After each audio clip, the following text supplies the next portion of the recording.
Pernahkah kita menyadari, ya pasti saudara bingung, kekristenan itu identik dengan hukuman. Kekristenan itu identik dengan penjara. Alkitab kita adalah satu-satunya buku di dunia ini. Dengarkan, satu-satunya buku. Saudara boleh baca buku kitab suci agama apa saja. Tidak pernah membahas tentang orang hukuman, tentang penebusan, tentang kemerdekaan, tentang pengampunan seperti Alkitab. Pernah nggak kita sadarkan hal itu? Maka itu satu-satunya pelayanan yang saya tidak pernah bisa nolak. Kecuali saya sakit keras nggak bisa bangun. Kecuali itu. Adalah pelayanan ke penjara. Itu saya nggak bisa nolak. Kenapa? Sebab dari perjanjian lama sampai perjanjian baru, saudara-saudara kita adalah orang-orang hukuman. Berapa banyak nama-nama hebat di Alkitab yang lulusan penjara. Di zaman pemerintahan raja-raja yang pada waktu itu, termasuk Rasul Paulus, 27 kitab perjanjian baru. Dari Matius sampai Wahyu itu ada 27 kitab, saudara. Dan 13 itu suratnya Paulus. Dari Roma sampai Ibrani itu surat Paulus. Dan dari 13 surat Paulus itu 70 sekian persen dia tulis dalam penjara. Saudara pernah sadar enggak? Hukum yang dipakai di negara kita, hukumnya dalam hukum pengadilan semuanya itu adalah hukum Alkitab.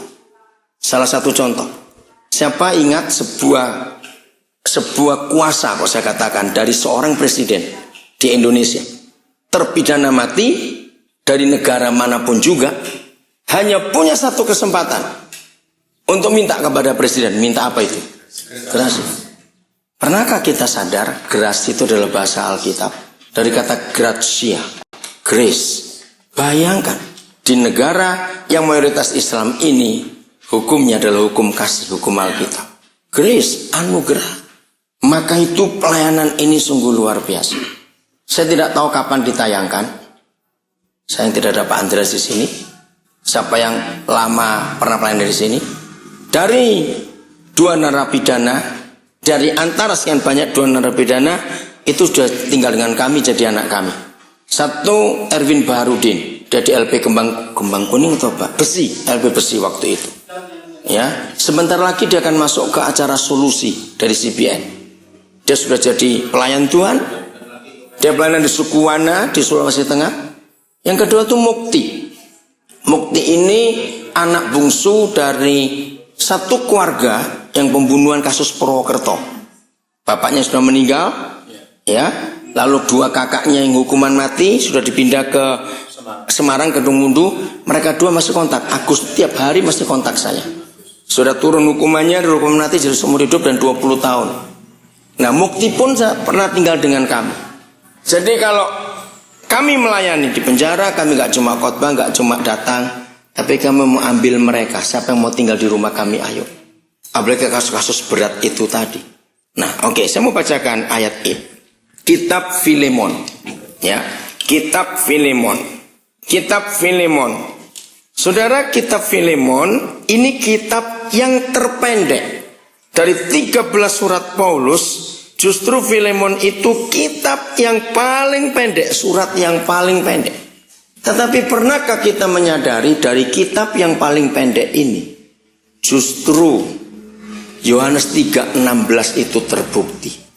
Saya sering tanya kepada rekan-rekan pendeta di gereja-gereja kalau saya melayani supaya orang itu tahu. Jujur, kitab Filemon ini kitab yang paling jarang dikhotbahkan. Paling jarang. Suatu hari saya diundang oleh Gereja Metodis Indonesia. Mereka punya konferensi nasional, ya. Saya sudah 3 kali jadi pembicara konta. Dan kata mereka, saya ini satu-satunya pendeta di luar Metodis yang dipercaya untuk bicara. 2 bishop mereka selalu menghubungi saya, satu anugerah. Nah, satu hari saya tiba-tiba digerakkan Roh Kudus untuk bicara tentang kitab Filemon. Nah, di dalam pembicaraan itu saya cuma ngomong gini, saya mau minta bukti saja. Siapa di antara pendeta-pendeta ini dalam 5 tahun terakhir pernah sekali atau 2 kali khotbah kitab Filemon? Dari 2 bishop itu 1 menjawab, saya malah belum pernah. Wah, rendah hati. Lalu semuanya tepuk tangan untuk menghormati kejujuran seorang bishop.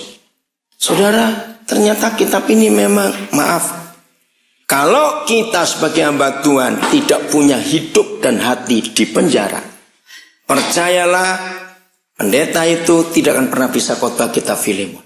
Ini kitab yang luar biasa. Oke, gara-gara seorang nabi yang hari itu bebas, tidak mau pulang ke rumah. Nabi itu namanya Onesimus. Paulus bingung, kenapa kamu gak mau pulang? Nah, maka itu saya ingin semua rekan-rekan pelayanan penjara punya hati kitab Filemon ini. Tidak dijelaskan dalam kitab suci. Pasang dulu mas, gak apa-apa. Belum juga. Udah ya, pasang dulu, supaya kamu gak capek. Seharian manggul itu capek nanti. Hari dia bebas, gak mau bebas, Paulus bingung. Ternyata Onesimus, nabi ini, jumpa Yesus di penjara. Nah, siapa Filemon? Kalau saudara baca surat-surat Paulus, berapa kali saja, nggak banyak. Nama Filemon tidak banyak disebut, tapi ada beberapa kali. Ternyata Filemon ini orang kaya, pengusaha yang sangat cinta Tuhan, dan dia satu-satunya nama yang disebut berapa kali di kitab Perjanjian Baru sebagai donaturnya hamba-hamba Tuhan. Filemon itu orang kaya yang hatinya sangat cinta Tuhan. Dan untuk Injil dia berkorban luar biasa. Oke, kita baca ayat yang ke-8. Lanjut langsung saja. Permintaan Paulus kepada Filemon mengenai Onesimus. Karena itu sekalipun di dalam Kristus aku mempunyai kebebasan penuh untuk memerintahkan kepadamu apa yang harus engkau lakukan. Jadi begitu akrabnya hubungan Paulus dengan Filemon. Filemon sangat menghormati Paulus dan hamba-hamba Tuhan yang lain. Tetapi mengingat kasihmu itu, lebih baik aku memintanya daripadamu, aku Paulus yang sudah menjadi tua. Nah, ini kita akan jadikan acuan. Aku Paulus yang sudah menjadi tua, yang lagi pula sekarang dipenjarakan karena Kristus Yesus, mengajukan permintaan kepadamu mengenai anakku yang ku dapat selagi aku dalam penjara. Saudara, di banyak lembaga di Indonesia cukup banyak nabi yang jadi anak, dan betul-betul kami anggap seperti anak sendiri. Kami sekolahkan mereka, kami didik mereka, kami nikahkan mereka. Karena ayat ini, anakku yang ku dapat selagi aku dalam penjara, yakni Onesimus. Lihat mulai 11. Paulus mengingatkan Filemon tentang masa lalu.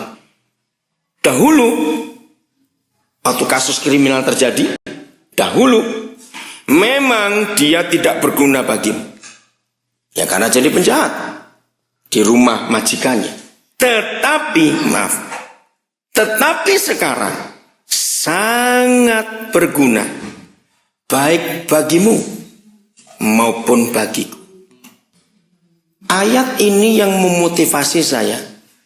Kalau saya datang ke penjara mana saja, saya ingin ketemu dengan orang-orang yang hidupnya tidak berguna bagi siapa-siapa. Karena Injil Yesus Kristus Tuhan saya akan buat berguna bagi siapa saja. Karena ayat ini. Maka itu kemarin ketika pertama kali saya kenal Pak Andreas, lalu cerita bagaimana di Malang punya penampungan untuk anak-anak. Saya langsung bilang, Pak, kalau ada di antara mereka yang gak bisa pulang ke rumah, kami mau ambil jadi anak kami, berapapun jumlahnya, berikan kami. Karena ayat ini, kami akan buat mereka berguna bagi orang lain. Ayat ini luar biasa. Dahulu memang dia tidak berguna bagimu, tetapi sekarang sangat berguna baik bagimu maupun bagiku. Dia kusuruh kembali kepadamu. Maaf, dia kusuruh kembali kepadamu. Dia. Nah, saudara catat ayat kata ini. Maaf, saya tidak memaksa saudara. Tapi kalau saudara sungguh-sungguh punya hati di penjara, harus ada kata. Setelah pihak CBN mewawancara Erwin Barudin itu, mereka telepon saya. Dia bilang, Pak, bagaimana Bapak bisa mengangkat orang serusak dia? Erwin itu di penjara lebih dari 11 kali. Dari umur berapa belas tahun sampai terakhir kami temukan dia di sini. Sudah punya anak sekarang. Tubuhnya penuh dengan tato. Muslim. Namanya si Erwin Barudi. Karena ayat ini.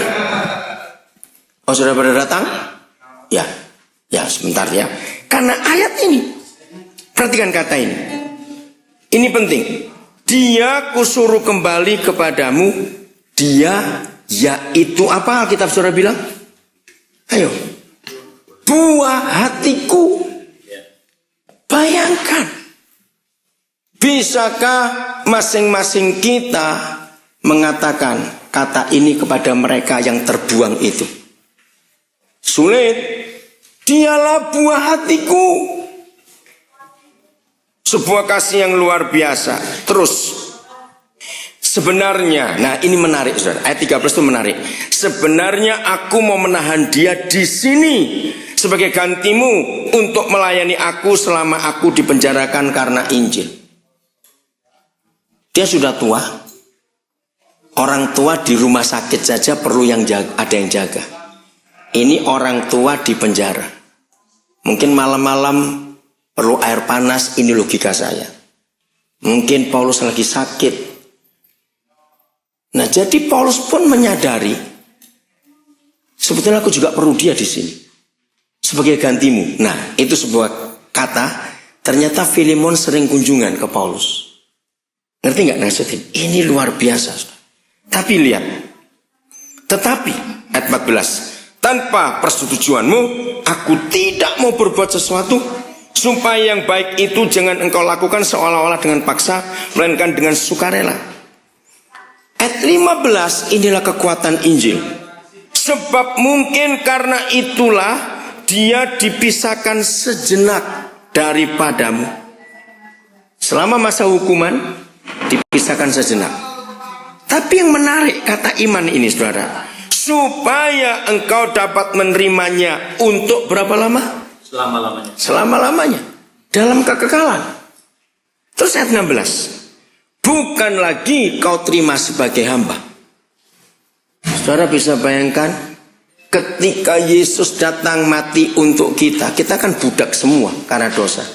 Tapi dia bebaskan kita. Lalu ingat detik-detik terakhir sebelum dia masuk ke Getsemani, Yohanes 15, Yesus ngomong apa? Aku tidak menyebut kamu lagi hamba, tapi sahabat. Nah, Paulus minta ini kepada Filemon. Waktu dia masuk ke sini, dia itu hambamu. Tapi keluar dari sini, dia bukan hambamu, tapi saudara. Karena kuasa darah Yesus, status orang itu berubah. Katakan amin. Kita semua juga begitu. Terus ayat 16 ya. Bukan lagi sebagai hamba, melainkan lebih daripada hamba, yaitu sebagai saudara yang kekasih. Bagiku sudah demikian, apalagi bagimu. Nah, dua dunia yang Paulus pakai. Ini istilah bagus sekali. Kebenaran luar biasa. Baik secara manusia maupun dalam Tuhan.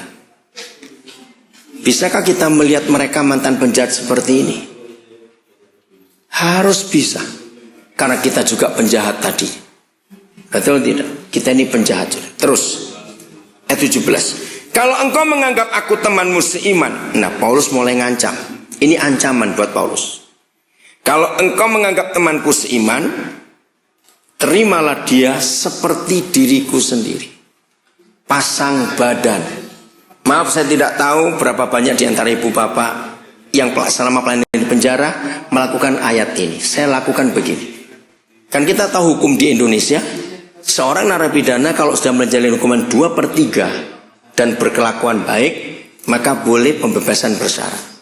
Saya tidak mau menghitung, biar Tuhan yang tahu. Sudah berapa banyak saya jadi jaminan untuk napi-napi itu. Dan kalau jadi pembebasan bersyarat, itu harus bayar dan harus tanda tangan. Karena selama itu dia harus wajib lapor. Dan kalau sampai ada apa-apa, yang tanda tangan itu, yang jamin itu yang harus ganti dia. Nah, ayat ini memotivasi saya. Kalau saya pelayanan ke penjara, saya harus pasang badan. Ngerti kata ini? Aku aku sebagai gantinya. Ini luar biasa. Terus ayat berapa tadi ya? Ya, ayat yang ke-18. Dan kalau dia sudah merugikan engkau ataupun berhutang kepadamu. Nah, dari kata ini saya mengambil kesimpulan, mungkin dia mencuri di rumah majikannya ini. Karena kan merugikan atau berhutang. Saudara, pasang badan buat kita itu enggak cuma nanggung, tapi semuanya. Maka itu Tuhan berkati kami, maaf saya cuma cerita untuk kemuliaan Tuhan. Tuhan berkati kami itu bisa beli rumah di banyak kota di Indonesia. Dan salah satu tujuan kami beli rumah itu adalah kalau ada napi bebas, mereka bisa berkata, aku mau pulang. Ada rumah yang kami sediakan. Dan mereka boleh tinggal di situ. Sudah lama kami kerjakan itu. Yang terakhir Gorontalo. Ada orang bebas dari Enrekang. Pulang aja ke rumah. Saudara, karena ini, kalau dia sudah merugikan engkau ataupun berhutang padamu, tanggungkanlah semua itu kepadaku. Saya menanggung banyak. Bahkan ada keluarga yang dirugikan. Setelah napi ini bebas, keluarga itu nuntut dia, saya yang bayar apa yang pernah dirusak. Pernah bayar. Sampai satu hari sebuah rumah dirusak. Kejadian waktu dia mau masuk itu. Begitu dia, keluarga yang punya rumah itu tahu saya nebus, mereka datang minta ganti. Ya udah, saya renovasi rumah itu. Ini mantan napi ini kaget betul. Maka itu kalau Injil dinyatakan dengan betul, orang sekeras apapun gak akan nolak Yesus. Gak akan. Ayat 19, aku Paulus menjaminnya dengan tulisan tanganku sendiri. Aku akan membayarnya, agar jangan kukatakan, tanggungkanlah semuanya itu kepadamu. Karena engkau berhutang padaku, yakni dirimu sendiri. Kiranya renungan ini menguatkan motivasi kita. Kalau kita melayani saudara kita itu, kita nggak cuma datang bawa sesuatu, tapi berhidup. Itulah kemuliaan Tuhan berikan. Simpan firman ini, renungkan. Tuhan memberkati kita.